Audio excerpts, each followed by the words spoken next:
जिसने मेरे चैनल को सब्सक्राइब नहीं किया, चैनल को सब्सक्राइब कर दे, वीडियो को लाइक और शेयर कर दे। शुक्रिया। मिस्टर किम के वहाँ से भाग जाने के बाद सिर्फ 3 लोग पीछे आल्टर पर बचते हैं, जिनमें एक जूही, मिस्टर सोंग और हमारा हीरो जिनवू है। मिस्टर सोंग दरवाजे की तरफ देखते हैं और कहते हैं मिस्टर किम के भागने के बाद दरवाजा और भी ज्यादा क्लोज हो गया है। मिस्टर सोंग उनसे कहते हैं वैसे तो बहुत देर हो चुकी है, लेकिन मुझे समझ आ गई है यहाँ पर क्या चल रहा है। वो जिनवू से कहते हैं जूही को अपने साथ लो और यहाँ से चले जाओ। जब तक इस आल्टर पर एक भी इंसान मौजूद रहेगा तब तक ये दरवाजा मुकम्मल तौर पर बंद नहीं होगा। तुम और जूही की जिंदगी अभी बहुत बड़ी है, तुम अभी जवान हो, जल्दी से यहाँ से चले जाओ। मिस्टर सोंग जूही से कहते हैं जिनवू की मदद करो और दोनों यहाँ से निकल जाओ। लेकिन जूही डर के मारे जमीन पर बैठी होती है और उसकी टांगे बिल्कुल भी काम नहीं कर रही होती, क्योंकि थोड़ी देर पहले उसने अपनी सारी पावर इस्तेमाल कर दी थी जिनवू को हील करने में। जूही मिस्टर सोंग से कहती है लेकिन मेरी टांगे काम नहीं कर रही, मैं चल नहीं पाऊंगी। जूही वहीं पर बैठकर रोना शुरू कर देती है। मिस्टर सोंग जूही से कहते हैं मुझे लगता है शायद तुमने अपनी माना की पावर बहुत ज्यादा इस्तेमाल कर दी, इसी वजह से अब तुम्हारी टांगे काम नहीं कर रही। जिनवू मिस्टर सोंग से कहता है आप जूही को अपने साथ लें और यहाँ से चले जाए। वैसे भी मेरी एक टांग नहीं है, मैं चल नहीं पाऊंगा। आप जूही को उठा लें और यहाँ से बाहर चले जाए, मैं यहीं पर रुकता हूँ। जूही चिल्लाकर जिनवू से कहती है नहीं, तुम्हारी बजाय मैं यहाँ पर रुकती हूँ। जिनवू जूही से कहता है मैंने तुमसे वादा किया था कि यहाँ से बाहर जाकर तुम्हें खाना खिलाऊंगा। साथ ही जिनवू अपना मैजिकल कोर उसे देते हुए कहता है तुम जाकर खाना खा लेना, मैं बाद में आकर तुम्हें ज्वाइन करूंगा। अगर मैं जिंदा वापस आ गया तो मैं तुमसे अपना मैजिकल कोर वापस ले लूंगा और खाना भी खाऊंगा। जूही रोना शुरू कर देती है। मिस्टर सोंग उसकी गर्दन में मारते हैं जिससे वो बेहोश हो जाती है और कहते हैं बच्चों वाली बातों का वक्त नहीं, और साथ ही जूही को अपने कंधे पर उठा लेते हैं। जिनवू मिस्टर सोंग से कहता है जूही का ख्याल रखना मेरे लिए। मिस्टर सोंग से कहते हैं हाँ मैं जरूर रखूंगा। फिर जिनवू वहीं पर उदास होकर बैठ जाता है, जबकि मिस्टर सोंग जूही को उठाकर वहाँ से चले जाते हैं। मिस्टर सोंग जूही को लेकर जैसे ही दरवाजे से बाहर निकलते हैं, जिनवू कहता है चलो शुक्र है बाकी सब तो यहाँ से चले गए, सिर्फ मैं ही हूँ जो यहाँ पर मरने वाला हूँ। अगर मुझे पता होता कि इस डंजन के अंदर मैं मरने वाला हूँ तो मुझे इंश्योरेंस करवा लेनी चाहिए थी। अब मेरी माँ और मेरी बहन का क्या होगा। वहीं आल्टर पर एक तलवार गिरी होती है। जिनवू उस तलवार को उठा लेता है और कहता है अब जबकि मैं मरने वाला हूँ तो मेरी कोशिश यही होगी कि मैं मरने से पहले एक मॉन्स्टर को तो अपने साथ लेकर ही जाऊँ। वो सारे स्टैचू मॉन्स्टर उसके बहुत ज्यादा करीब पहुँच जाते हैं। जिनवू का ब्लड बहने की वजह से वो बेहोश होने की कगार पर होता है और उसकी आंखें बंद हो रही होती है, जिसकी वजह से वो स्टैचू और भी ज्यादा करीब हो जाते हैं। जिनवू अपनी तलवार उनके सामने करता है और कहता है अटैक करो मुझ पर, मैं तुम में से एक को तो जरूर मारूंगा।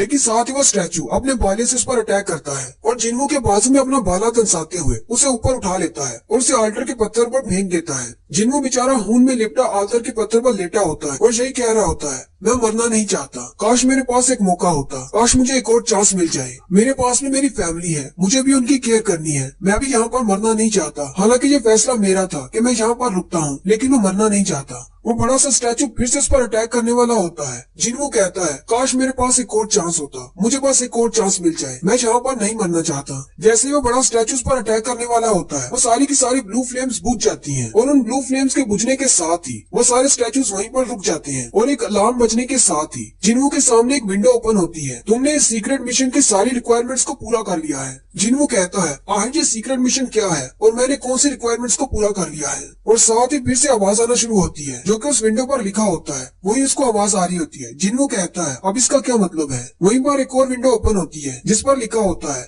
तुमने रिक्वायरमेंट्स पूरी कर ली, अब तुम एक प्लेयर बन सकती हो। क्या तुम एक प्लेयर बनना चाहोगे। तुम्हारे पास ज्यादा वक्त नहीं बचा, अगर तुम एक्सेप्ट नहीं करते तो 0.02 सेकंड्स के अंदर ही तुम मर जाओगे, और अगर तुम एक्सेप्ट करते हो तो तुम एक प्लेयर बन जाओगे। जिनवू कहता है अगर मैं एक्सेप्ट करता हूँ तो मुझे मरना नहीं पड़ेगा। मुझे लगता है शायद यही वो सेकंड चांस है जिसका मुझे इंतजार था। मुझे मरना नहीं है, मुझे एक्सेप्ट है, मैं प्लेयर बनना चाहूंगा। जिनवू जल्दी से एक्सेप्ट कर लेता है। उस विंडो पर लिखा जाता है वेलकम प्लेयर, और साथ ही जिनवू की बॉडी में से रोशनी निकलती है और वो सारे स्टैचू खत्म हो जाते हैं। नेक्स्ट सीन में जैसे जिनवू की आंख खुलती है, जिनवू एक हॉस्पिटल के बिस्तर पर बैठा होता है। जिनवू अपने आसपास देखता हुआ कहता है क्या मैं कोई सपना देख रहा था। उसी वक्त दरवाजा खुलता है और हंटर एसोसिएशन गिल्ड से 2 इंस्पेक्टर आते हैं। जिनवू उन्होंने से पूछता है तुम लोग कौन हो। वो लोग उसे कहते हैं हमें माफ कर देना, हम तुम्हें डराना नहीं चाहते थे, लेकिन हम काफी देर से तुम्हारा इंतजार कर रहे हैं कि कब तुम्हें होश आएगी। हम लोग कोरियन हंटर गिल्ड्स के इंस्पेक्टर हैं। जिनवू उनसे कहता है लेकिन इंस्पेक्टर्स मुझसे मिलने के लिए क्यों आए हैं। वो इंस्पेक्टर्स जिनवू को बताते हैं कि तुम पिछले 3 दिन से बेहोश थे। जिनवू उनसे पूछता है जूही और मिस्टर सोंग का क्या हुआ, क्या वो दोनों ठीक है। वो इंस्पेक्टर्स उसे कहते हैं हाँ वो बिल्कुल ठीक है, लेकिन मिस्टर सोंग का क्योंकि बाजू कट गया था, इसकी वजह से वो मुझे नहीं लगता कि वो हंटर का काम कर पाएंगे, शायद वो रिटायर हो जाए। और जूही अभी भी हॉस्पिटल में है क्योंकि उसने बहुत ज्यादा माना इस्तेमाल कर लिया था और वो ट्रॉमा से बाहर नहीं निकली। मुझे नहीं लगता कि वो दोनों दोबारा हंटर्स एसोसिएशन को ज्वाइन करना चाहेंगे। साथ ही वो इंस्पेक्टर मिस्टर किम के बारे में बताने लगते हैं जिनवू उनसे कहता है नहीं, उनके बारे में रहने दो, मुझे उनके बारे में नहीं जानना। इंस्पेक्टर जिनवू से कहता है उस डंजन में, जो कि डबल एयर डंजन थी, वहाँ पर से जितने भी लोग जिंदा बाहर निकले उनकी टोटल तादाद 6 है। हालांकि हम सब लोग जानते हैं कि डंजन्स के अंदर मॉन्स्टर्स से बहुत ज्यादा खतरा होता है और बहुत सारे हंटर्स मरते भी हैं, लेकिन इस तरह इकट्ठे बहुत सारे हंटर्स का एक साथ मरना बहुत ही अनोखी बात है। जब हमारे इंस्पेक्टर्स और व्हाइट टाइगर गिल्ड के लोग वहाँ पर पहुंचे तब तुम आल्टर के पत्थर पर अकेले लेटे हुए थे। तुम्हारे अलावा वहाँ पर कोई भी नहीं था, कोई स्टैचू भी नहीं। वो कमरा तुम्हारे अलावा बिल्कुल खाली था, वहाँ पर कोई भी नहीं था। जिनवू उनसे कहता है लेकिन ऐसा कैसे हो सकता है? इंस्पेक्टर उसे कहते हैं हाँ, हमें भी यकीन नहीं हो रहा, क्योंकि बाकियों के बयान के मुताबिक वहाँ पर स्टैचूज थे और उतनी सारी लाशें भी थी। सारे बचने वालों ने जो बयान दिया था वो सबका एक जैसा था, इसलिए हमें इस बात पर यकीन करना पड़ेगा। और तुम्हारे बारे में हमारा ये ख्याल है कि तुम्हें डबल अवेकनिंग मिली है। जिनवू उनसे कहता है डबल अवेकनिंग का क्या मतलब है? इंस्पेक्टर जिनवू से कहते हैं जब एक हंटर को उसके स्टैट्स मिलते हैं, जब वो एक हंटर बनता है, साथ ही उसका पावर लेवल बढ़ जाता है। लेकिन बहुत दफा हमने ऐसा भी देखा है कि एक हंटर की दोबारा अवेकनिंग होती है जिससे उसकी पावर पहले से बहुत ज्यादा बढ़ जाती है। हमारे पास ऐसे बहुत सारे केसेस की मिसालें हैं, जैसे सी रैंक के हंटर्स डायरेक्टली ए रैंक पे चले गए, या फिर ए रैंक वाले डबल अवेकनिंग के बाद डायरेक्टली एस रैंक पे चले गए। साथ ही वो इंस्पेक्टर अपने पास मैजिक पावर डिटेक्टर लेकर आए होते हैं जिस पर एक माना क्रिस्टल लगा होता है। वो जिनवू से कहती है तुम्हें बस इसके ऊपर अपना हाथ रखना है और हमें पता चल जाएगा तुम्हारे अंदर कितनी पावर है। अगर वहाँ पर वाकई में इतने ज्यादा खतरनाक मॉन्स्टर्स थे तो तुम्हारे जैसे नॉर्मल पावर वाले हंटर्स उनको हैंडल नहीं कर सकते थे। उनको हैंडल करने के लिए या तो ए रैंक के हंटर्स की जरूरत थी या फिर एस रैंक के हंटर्स की। इसलिए हम तुम्हारी पावर लेवल को जांचना चाहते हैं। हमें लगता है कि तुम्हारी डबल अवेकनिंग हुई है, तो तुम पहले से बहुत ज्यादा पावरफुल हो गई हो, जिसकी वजह से तुमने उन सारे स्टैचू मॉन्स्टर्स को मार दिया। जिनवू उस क्रिस्टल के ऊपर हाथ रखता है। वो इंस्पेक्टर अपने हाथ में उस मीटर को पकड़ लेता है और कहता है देखते हैं इसके पास कितनी पावर है। लेकिन वो रीडिंग देखकर बहुत ज्यादा हैरान हो जाता है और कहता है तुम तो वाकई में एक कचरा हो। हालांकि ई रैंक के हंटर्स के अंदर भी नॉर्मल पावर लेवल 70 होता है और तुम्हारा पावर लेवल तो सिर्फ 10 है। जिनवू इंस्पेक्टर से कहता है क्या हुआ, मुझे भी तो बताएं कितनी पावर है मुझ में। इंस्पेक्टर उसे कहते हैं हमें माफ कर दो, हमें शायद गलतफहमी हो गई थी, हमें लगा शायद तुम्हारी कोई डबल अवेकनिंग हुई है। साथ ही वो उसे कुछ बताए बिना वहाँ से बाहर चले जाते हैं। उन दोनों के वहाँ से जाने के बाद जिनवू कहता है इन लोगों को तो पता था कि मैं वीकेस्ट हूँ, फिर आखिर ये लोग मेरा टेस्ट करने के लिए आए ही क्यों? वहीं पर बैठे बैठे जिनवू के सामने एक और विंडो ओपन होती है जिसमें एक मैसेज के बारे में बताया जा रहा होता है कि आपके पास एक अनरीड मैसेज है। जिनवू कहता है क्या उन इंस्पेक्टर्स को ये विंडो नजर नहीं आई? क्या ये सिर्फ मुझे ही नजर आ रही है? उसी वक्त वो कंबल में से अपना पाँव निकालता है और कहता है मेरा तो पाँव भी वापस जुड़ चुका है और मेरी बॉडी पर कोई जख्म भी नहीं है। अब तो मुझे खुद पर भी यकीन नहीं रहा, पता नहीं शायद वो एक सपना था या फिर रियलिटी। क्या मुझे उन इंस्पेक्टर्स को इस विंडो के बारे में बताना चाहिए या फिर अपने बॉडी पार्ट्स के वापस आने के बारे में? साथ ही जिनवू उस विंडो पर टच करता है लेकिन कुछ भी नहीं होता। जिनवू कहता है मुझे तो लगा था शायद ये टच स्क्रीन है। उसी वक्त उसकी बहन भी अंदर आ जाती है और उसे कहती है भाई ये तुम क्या कर रहे हो, कहीं तुम्हारे सर पर कोई चोट तो नहीं लगी?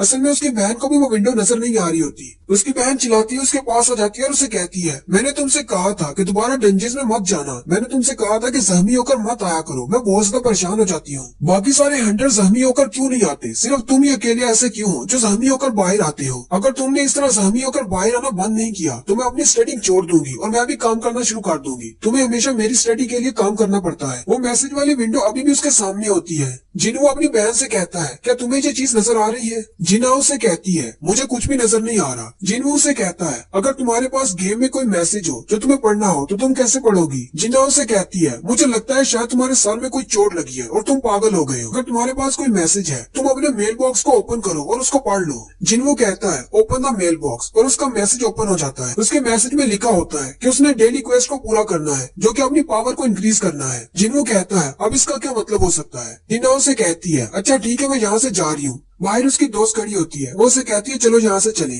और वो दोनों हॉस्पिटल से चली जाती हैं। जिनवू के पास और भी बहुत सारी विंडोज ओपन होती है जिनमें लिखा होता है कि एक प्लेयर के पास ये विंडोज ओपन होती है, ये गाइड के तौर पर हंटर को ग्रो करने में मदद करेंगी, इससे हंटर पावरफुल बन सकता है। साथ ही एक वार्निंग होती है अगर प्लेयर वो सब कुछ नहीं करता जो कि उसे विंडो में बताया जाता है, यानी डेली उसे जो भी मिशन दिया जाता है अगर वो पूरा नहीं करता तो उसे पेनल्टी दी जाएगी, यानी उसे सजा मिलेगी। जिनवू कहता है मुझे तो इसकी जरा भी समझ नहीं आ रही आज यहाँ पर हो क्या रहा है। साथ ही उसे याद आता है कि डंजन के अंदर जब वो बेहोश होने वाला था तब उसके सामने ऐसी एक विंडो ओपन हुई थी, तब उसने एक्सेप्ट किया था कि वो एक प्लेयर बनने वाला है। उसे फिर से एक मैसेज आता है जिसमें लिखा होता है कि तुम्हें अपनी डेली क्वेस्ट को पूरा करना है। तो उसका डेली का पहला मिशन ये होता है कि उसे स्ट्रॉन्ग बनना है, जबकि उसके मिशन की डायरेक्शन उसे दी जाती है, जिसमें उसे पुशअप्स करनी होती है, चिन अप्स, पुशअप्स, स्क्वाट्स और 10 किलोमीटर की दौड़ भी लगानी होती है। और नीचे एक घड़ी होती है जहाँ पर टाइमर चल रहा होता है। जिन्हों ये देखकर हंसना शुरू कर देता है और कहता है, मुझे लगता है शायद मेरे साथ कोई मजाक हो रहा है। मैं तो पहले से ही हॉस्पिटल में एक पेशेंट की तरह हूँ, मैं ये सब कुछ कैसे कर सकता हूँ। वो वहीं पर बिस्तर पर लेट जाता है और कहता है, मैं थोड़ी देर के लिए सो जाता हूँ, फिर उठकर देखता हूँ क्या करना है। लेकिन उसके मिशन का टाइम चल रहा होता है। जैसे उसके मिशन की टाइम लिमिट खत्म हो जाती है, उसकी घड़ी का रंग शुरू हो जाता है, अलार्म बजना शुरू हो जाता है और कहा जाता है कि तुमने अपने मिशन को पूरा नहीं किया, इसलिए अब तुम्हें पनिशमेंट मिलेगी।